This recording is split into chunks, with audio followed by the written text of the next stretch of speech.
want to know a secret about black box recordings? Something the satanic media would never report to you? In those final moments, each and every time you'll hear praying. Who are they praying to?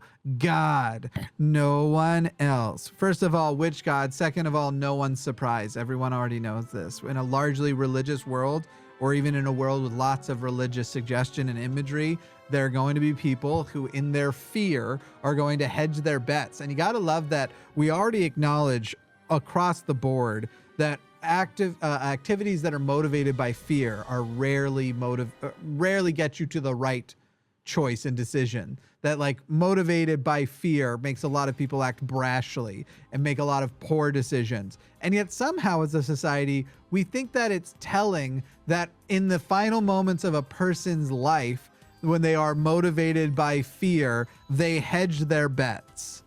Like, what do you think you've just demonstrated? Also, most people in my how chat stupid you are. Most people in my chat are pointing out that black boxes apparently don't record audio. Do they not? Is it only I think they do. I think a black box does contain the pilot's audio.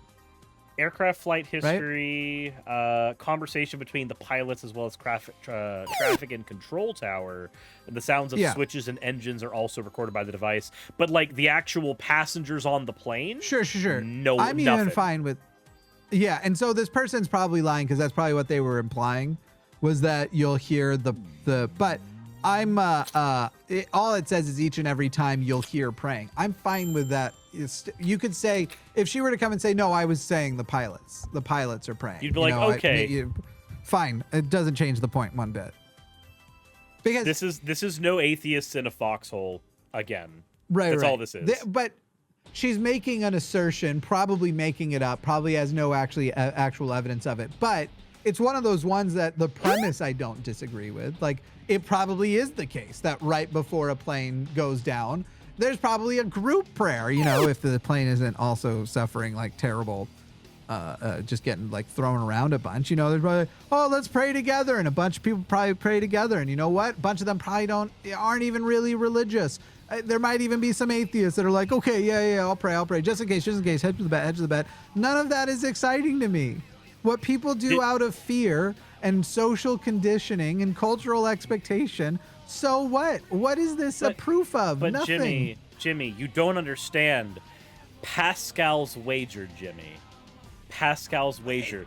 Don't you love it? Isn't it the most fundamental argument for beating atheism of all time?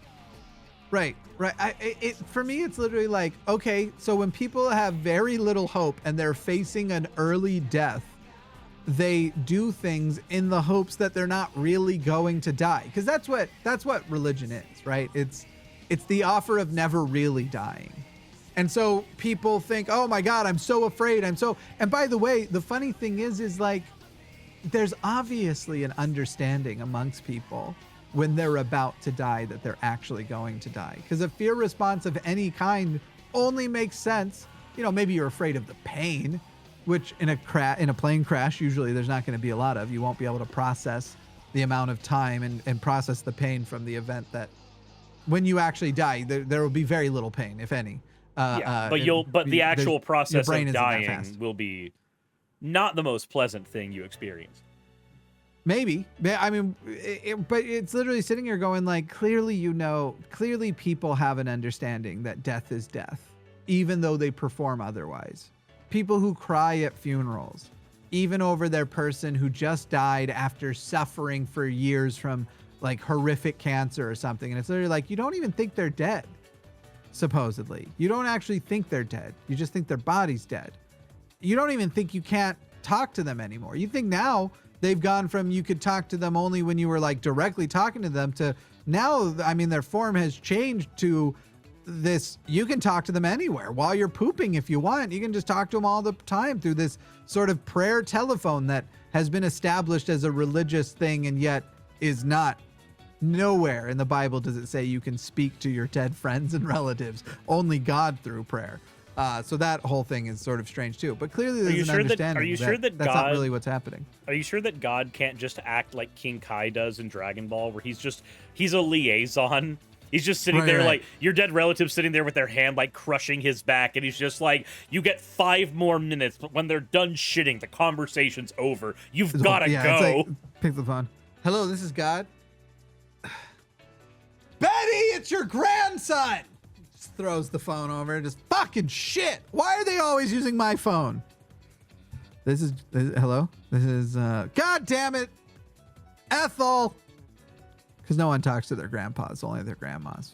Nobody talks to anybody named Ethel either. I know an Ethel in real life. I know an IRL Ethel. I'm sorry. Yeah. No, she's a really nice person. My Ethel is.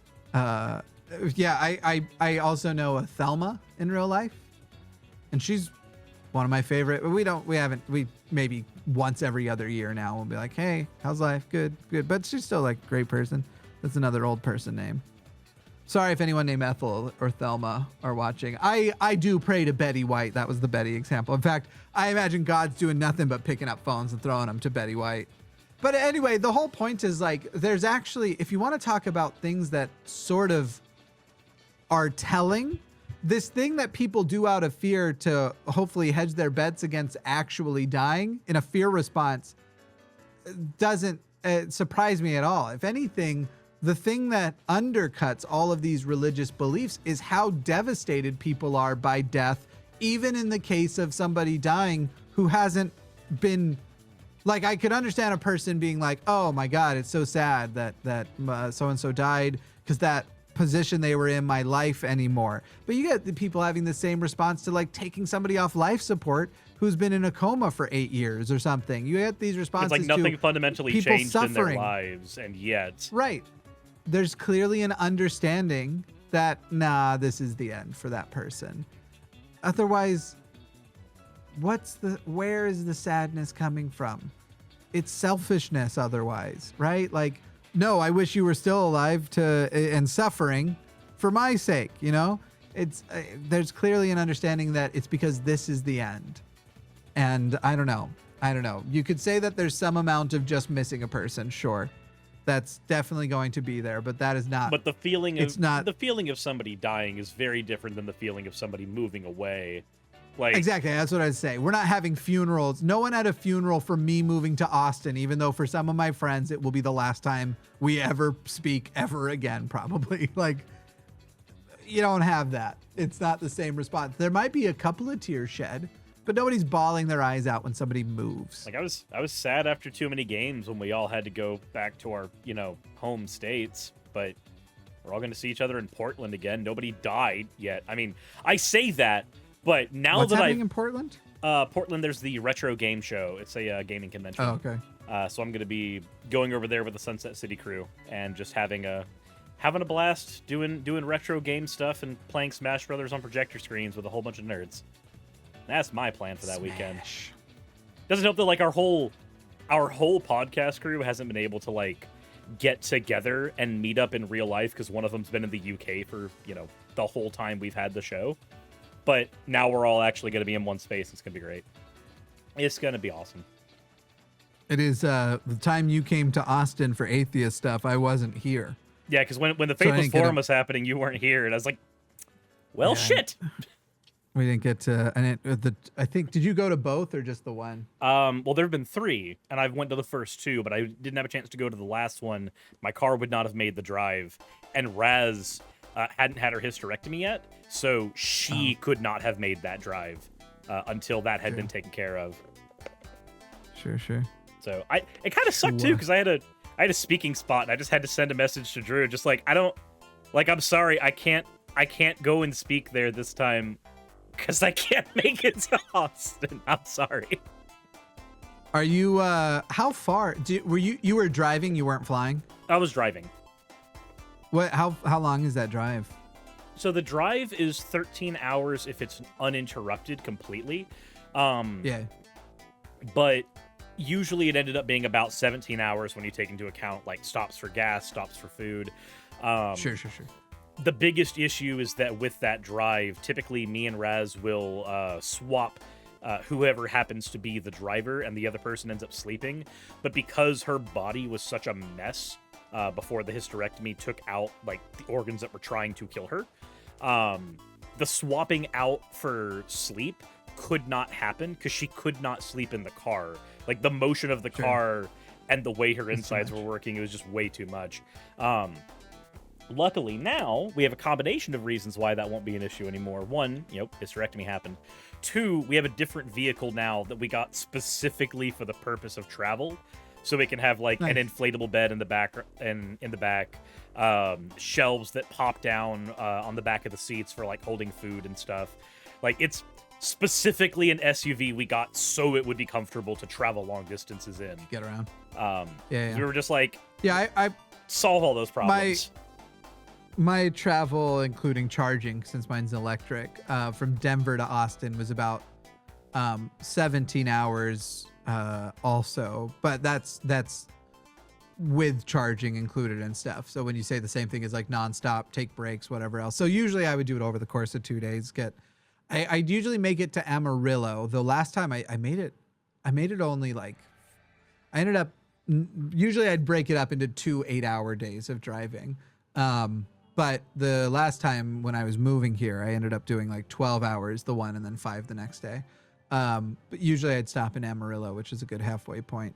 Because Amarillo is still in Texas. It's really funny how like on day one, you'll go through Colorado, New Mexico, and a good portion of Texas.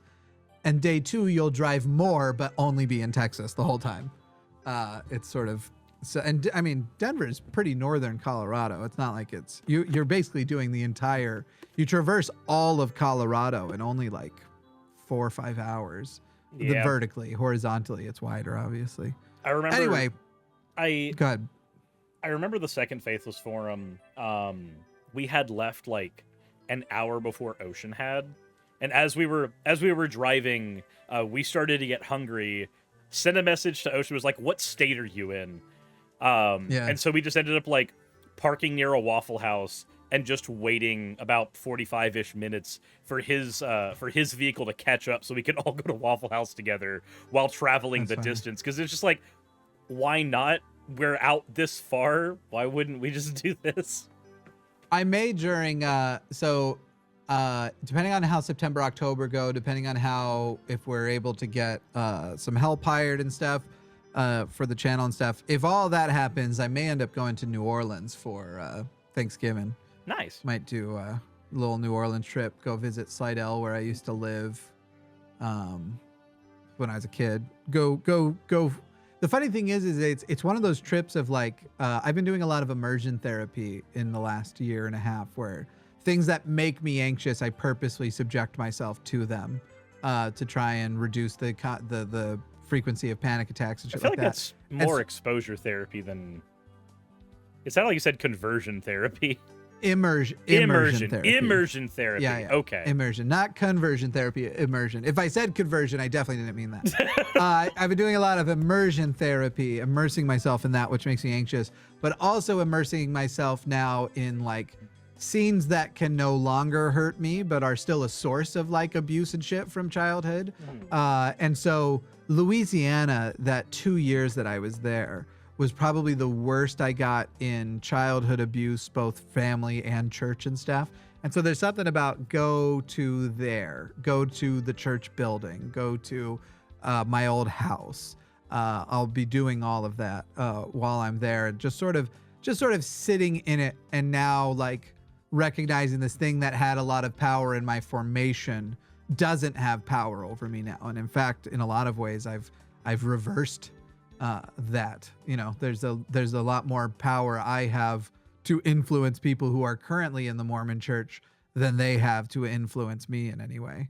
So it's been an interesting exercise, and so that might be headed down to, I say New Orleans, but I actually don't think I'd be in New Orleans itself. I think I'd be in like Covington for most of it, because we'd be there also visiting extended family, and then like going and hitting up Slidell. It might be fun to run to New Orleans and see if I can walk around that abandoned Six Flags that got wrecked by Katrina, I think it was, because I went there a lot.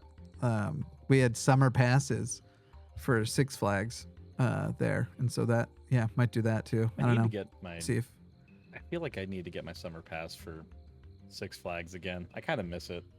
Because here the summer pass for Six Flags I'm too old now. Here the summer pass for Six Flags also comes with a pass for the water park that's near it. Sure. Sure.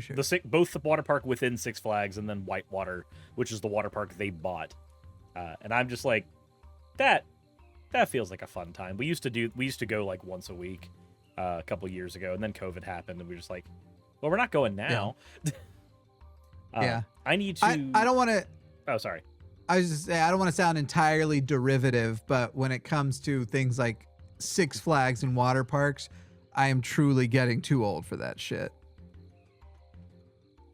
I'm of the opinion that you never get too old for that shit. Personally, man, well, first of all, I've had vertigo for the last 8 years, so yeah, I'm good. That could make most water parks not fun to be on. Yeah, or roller coasters too. I was just talking about like the act of just trying to climb up to the top of the slides. Just a less than ideal experience. You know, I can do things to make sure that my vertigo is less likely to be triggered, but first of all, being underwater does something. It gets my inner ear going. Yeah. That's it. I wouldn't mind a lazy river all day. How many states have you lived in? All of them. No, I've lived in so my family would call New York home. So I've lived in New York, Tennessee, Florida, Louisiana, and Wyoming, Colorado, and now Texas. All officially, like, those were my residences. I've also spent time in several other states, sort of being pawned off to members of our extended family, like Georgia, for example. There was a time period that I lived in Alpharetta, Georgia with my grandmother and grandfather. When was that period?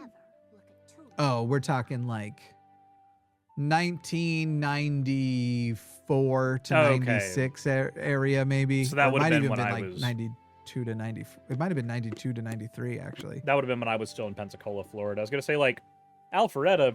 I know where that is. There's a card shop there that I go to. Alpharetta, I barely know it. Anyway, it sounded like you were gonna say you needed to go do something real quick. Maybe take a short. Were you gonna propose a short break before we? Yeah, I just need to use the restroom real quick before we get into this particular article. I'd love to go grab a snack, but I genuinely don't have any snacks. You don't just keep one near you? No, I've been like soft dieting, not hard dieting, as in my goal isn't right now to lose weight. It's to just not feel like crap. And the way I was eating before was making me feel like crap. And so putting barriers between me and snack food is, I'll still snack, but only if I'm willing to go through the work of obtaining it, you know? That's fair. That makes sense. Yeah. I mean, there's like the end of a bag of chips in the other room, but it's where it's all down to tiny little razor blades because it's Doritos. Yeah. I just keep a thing of like mixed nuts near me, so I'm just like, you know what? I'm hungry. I'm gonna get a couple cashews. I suspected. Yeah, I love pecans. Man, do I have pecans in the house? Speaking of snacks, somebody just bought Magic Spoon. Thank you. Anyways, I'll be right back. There you go. I'll go on a quick break too. We'll be back in just a couple minutes. It won't be long at all, literally like a couple minutes. And then we'll talk about this thing from Raw Story and Kyle Butt. Don't I have a be right back timer? I think I do. BRB. Is there a BRB output? 4K background. No. Well, I'm just going to put the starting soon timer back up in and put like 3 minutes on it. That'll work. Of course, it's going to play the intro again, but whatever.